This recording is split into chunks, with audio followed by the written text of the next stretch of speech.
Hey, what is going on, everybody? Don Martino here from Extract Media. I am here to talk about House of the Dragon. Finally, we're going to do our retrospective review here on the channel. I'm so stoked to talk about this. Now they see you as you are.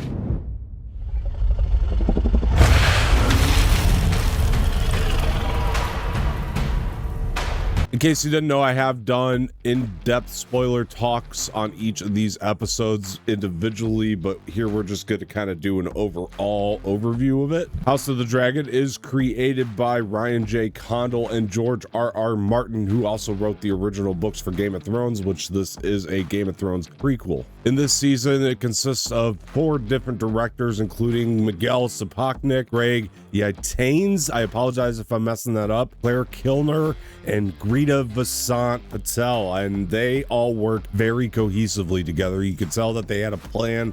It was very clear cut, and that's what I love about the show is it doesn't really feel like you're switching from director to director. They all just feel like they're playing in the same ballpark. Miguel Sapochnik did episodes 1, 6, and 7. Greg Yaitanes did 2, 3, and 10. Claire Kilner did 4, 5, and 9, and Greta Vasant Patel did only 1 episode with episode 8. And again, none of them are bad, but if I had to pick my favorite one, it'd be Greg Yaitanes for sure, and with my least favorite being Miguel Sapochnik. Again, all great directors.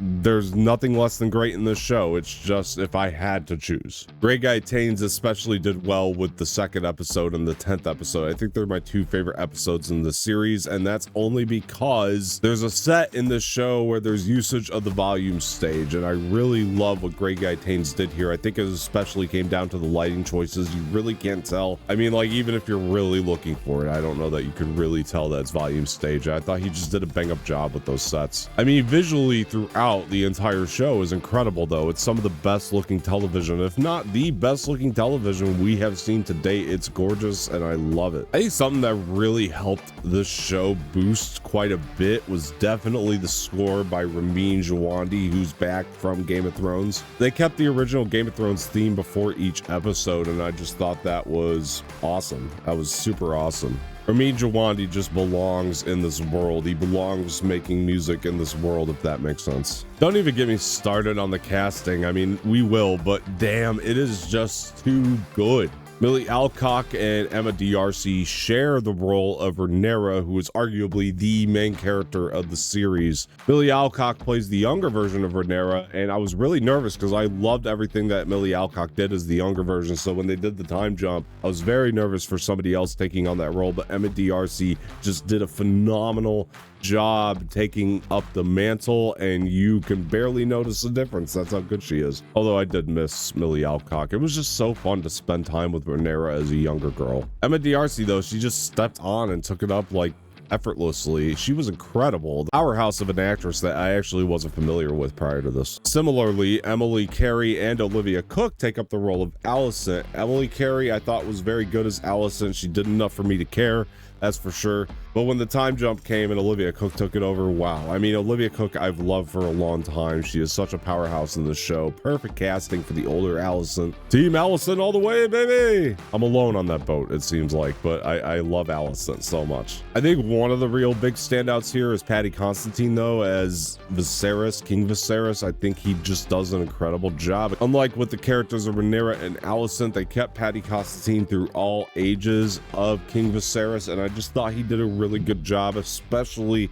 when he had to play older, and he was so convincing. They did a really good job with the prosthetics in this show too to make that happen. We have seen examples where that can go really poorly too, with prosthetics trying to age an actor, you know. Rhys Ifans overall is an actor that's typically hit or miss for me. I like him in a lot of roles, but then there's a lot of roles I've seen him in that I don't like him in as much, but he plays Sir Otto Hightower here perfectly. It was great casting. I really liked his character. I liked the performance he gave. I actually don't think I've seen a better performance from Rhys Ifans than anything. Maybe I'm ignorant and just haven't seen enough of the work he's done in general as an actor, but to me, this was like, oh wow, they casted this pretty perfectly. I like that they brought back Lannisters into the show too, and let me tell you, Jefferson Hall as Sir Tylan Lannister was so fantastic. He just embodies Lannister. I only recognize him from Halloween personally, the first the David Gordon Green one, the 2018, but he is actually really fantastic and spectacular at being a Lannister in this show. You can kind of see where the bloodline kind of comes from.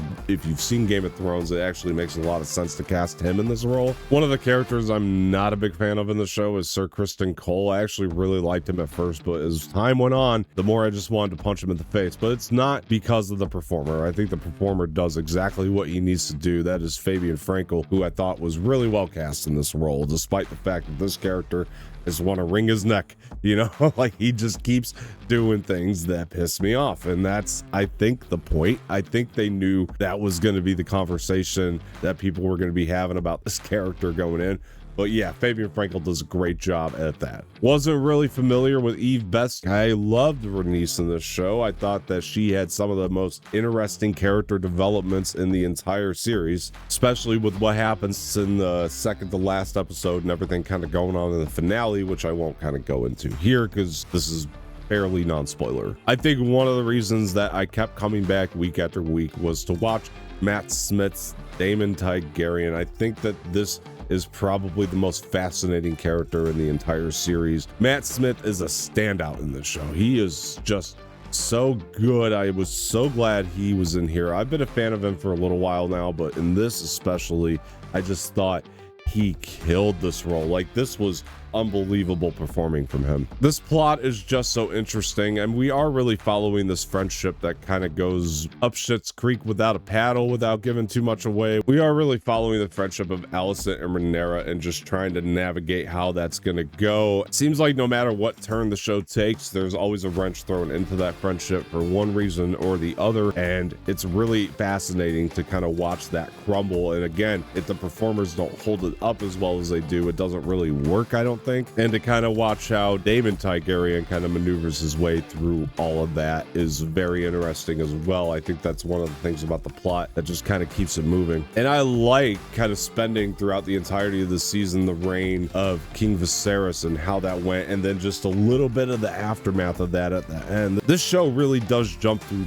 time at a pretty quick pace. There are things and developments that'll happen in an episode that you just didn't see coming based on the first episode's timeline. You didn't really think that we were going to jump that far ahead, but it does. And that could be my complaint about the show, is sometimes that does feel a little too quick, like it pushes you in, but you do tend to kind of gather yourself a little bit afterward. And again, if it wasn't for the performances, it just doesn't work. You don't kind of gain your composure after being just feeling thrown into this like other timeline that you weren't in the previous episode. And I really love that about this show, so mad respect. If I had to put House of the Dragon season 1 up against Game of Thrones first season, I would say this is a better season. Honestly, it's really that strong, and I love how naturally it felt to watch, because it does feel like the same world of Game of Thrones. As a massive Game of Thrones fan, there's some trepidation going into a prequel because of that, and they just did a phenomenal job hooking you, really giving you characters that you can care about just as much as the ones in Game of Thrones. Having a really strong first season just really helped that incredibly. The CGI in this is phenomenal too, by the way. All the dragons just look incredible in this show. Like, I don't know how they pulled it off on a TV budget, but it looks freaking awesome. And of course, the final shot of the series is actually one of the most chilling things I've seen on television. You guys probably know what I'm talking about. There are a lot of chilling areas of the show. There are a lot of unsettling areas of the show. Much like Game of Thrones, it's very gory, it's very bloody, it's very violent. It doesn't really stray away from anything when it comes to that. Guys, I am just gonna give House of the Dragon season 1 a must watch. I don't really have any more to say about it. Just go watch it. Honestly, this is one of those that's gonna hook you in and wrap you in. You don't have to have seen Game of Thrones to watch it either. It will probably inspire you to see all of Game of Thrones, but you can watch this without watching Game of Thrones this season. It's actually really powerful just on its own. I love that it stands on its own, so check it out on HBO Max. All right, guys, before I go here, please hit that like button below, subscribe to the channel, leave some feedback in the comment section, share this with your friends, and hit that bell for notifications. Much appreciated. I am Don Martino, and I will talk to you guys